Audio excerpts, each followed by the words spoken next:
यो भन्दा अघिल्लो भिडियोमा हामीले बीबीएस फर्स्ट इयरको एकाउन्टबाट है नोट्स इस्यु गर्दा अथवा नोट्सको रिटायरमेन्ट अथवा पेमेन्टको केसमा जुन जर्नल इन्ट्रिजहरु गर्नुपर्ने हुन्छ त्यो हामीले पढेका थियौं मोडल क्वेशनबाट। र आजको यस भिडियोमा हामी मोडल क्वेशनबाटै एउटा थ्योरी क्वेशन जसमा चाहिँ हामीले नोट्स रिसिभेबल र अर्को एकाउन्ट रिसिभेबलको डिफरेन्स हामी पढ्ने छौं। हामीले एउटा टेबल बनाएका छौं जसमा चाहिँ यतापटि नोट्स रिसिभेबलको बारेमा छ भने यतापटि के छ एकाउन्ट रिसिभेबलको बारेमा छ है। रिसिभेबल भने चाहिँ यसको अर्थ के हो रिसिभ गर्न बाँकी हामीले लिन बाँकी भन्ने कुरा बुझ्छौं है। रिसिभेबलको अर्थ नै के हो हामीले लिन बाँकी हैन त हामीले रिसिभ गर्न बाँकी है। अब नोट्स रिसिभेबल र एकाउन्ट्स रिसिभेबलमा के डिफरेन्स छ भन्ने कुरा चाहिँ हामीले यहाँ प्रश्नसँग लेखेका छौं है। जस्तै यहाँ हेर्नुस् है it is a balance seat item. यो एउटा ब्यालेन्स सिट आइटम हो ब्यालेन्स सिटमा देखिन्छ। नोट्स रिसिभेबल तपाईको ब्यालेन्स सिटमा देखिन्छ भने यो एकाउन्ट रिसिभेबल पनि ब्यालेन्स सिटमै देखिन्छ है। त्यो त्यसमा त्यो डिफरेन्स भएन। तर के छ भने that records the value of promissory notes that should receive payment for भनेपछि कम्पनीले कुनै एउटा प्रमिसरी नोट हुन्छ नि अर्को कुनै कोहीसँग कोही कस्टमरसँग अथवा कुनै अर्को अर्गनाइजेसनसँग हैन एउटा प्रमिसरी नोट छ है। यानी कि एउटा कागजमा फलानो मितिमा हामीले यति पाउनु पर्ने छ यति ब्याज सहित योबाट भनेर एउटा प्रमिसरी नोट छ कागजमा हैन लेखेर लिगली एउटा लिगली बाइन्डिङ एउटा कुनै पेपरमा एग्रीमेन्ट गरेको छ है भने त्यस्तो नोट्स प्रमिसरी नोट्स भएको रिसिभेबल हामी के भन्छौं नोट्स रिसिभेबल भन्छौं। हामीले यो मितिमा यति पाउनु पर्ने छ भनेर फलानोसँग पाउनु पर्ने छ भनेर एउटा डकुमेन्टै बनाएको हुन्छ कि है notes receivable.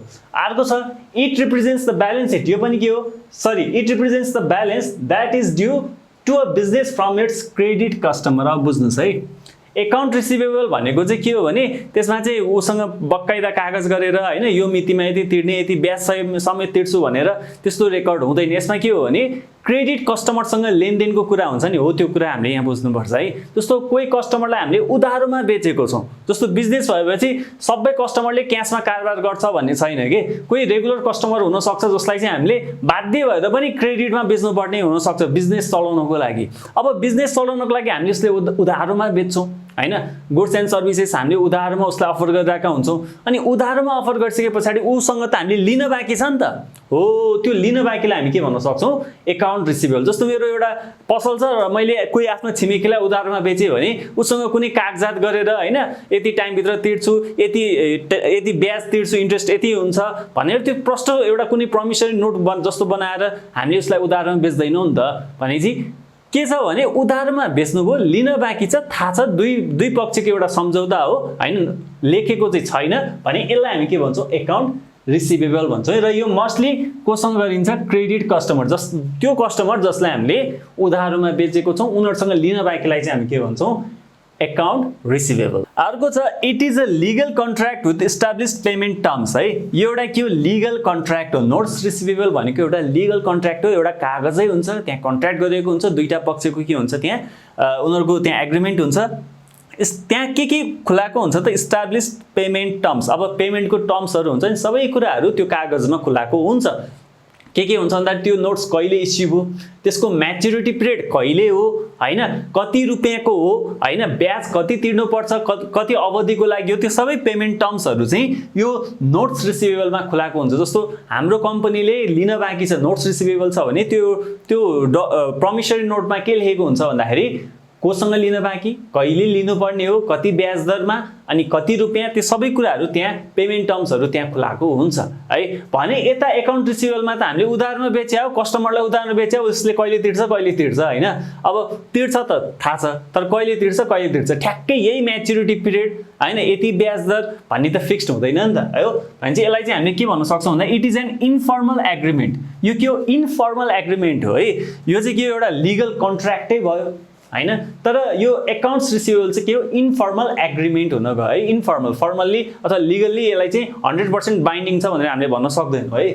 It is an informal agreement between customer and company र कस्टमर बीचको के एउटा इन्फर्मल एग्रीमेन्ट। जस्तो हाम्रो एउटा कम्पनी छ र हाम्रो कोही क्लाइन्ट छ त्यो क्लाइन्टलाई उधारोमा बेचेको छौं भने त्यो हामी बीच के हो इन्फर्मल एग्रीमेन्ट हो उसँग लिन बाँकी छ थाहा छ तर हामीले कुनै पनि एउटा डकुमेन्टमा हैन एउटा प्रमिसरी नोट बनाएर हामीले त्यो लिपिबद्ध रूपमा गरेका छैनौं भने त्यसलाई हामी के भन्न सक्छौं यसलाई इन्फर्मल एग्रिमेन्टको रूपमा हामीले लिन सक्छौँ। अब जो टाइम अथवा म्याच्युरिटी पिरियडको कुरा है, जस्तो नोट्स रिसिभेबल भनेको 2-3 वर्षसम्मको लागि पनि हुनसक्छ, किनभने पहिले एउटा कागजमा प्रमिसरी नोटमा सबै कुरा उल्लेख गरिएको हुन्छ, ल 2 वर्षपछि मात्रै उसले हामीलाई दिन्छ भनेर त्यहाँ शर्त राखेको हुनसक्छ। It may go beyond a year होइन, notes receivable may go beyond a year. 1 वर्षभन्दा बढी भाका राखेर पनि नोट्स रिसिभेबल तयार पारेको हुनसक्छ।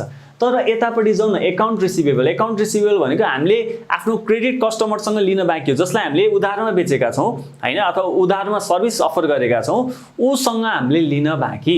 अब उधारोमा हामीले केही कुरा दिन्छौँ भने नर्मली कति समयको लागि दिन्छौँ होला, तपाईँ आफै गेस गर्नुहोस् न होइन। उधारोमा कसैलाई बेच्नु भएको छ भने नर्मली तपाईँले बिजनेस गर्दा उधारमा बेच्नुहुन्छ भने 1 हप्ता, 1 महिना, 2 महिना, म्याक्सिमम गए 3-4 महिना होला के। तर यो 1 वर्षपछि उसले मलाई पैसा दिन्छ भनेर आज सर्भिसेस बेच्ने अथवा गुड्स बेच्ने त्यो कामहरू चाहिँ युजुअली देखिन्न है। तसर्थ हामीले के भन्छौँ, account receivable is less than a year है। यो एकाउन्ट रिसिभेबल चाहिँ हामीले के पाउँछौँ, 1 वर्षभित्रमै हामीले यसलाई पाउँछौँ है।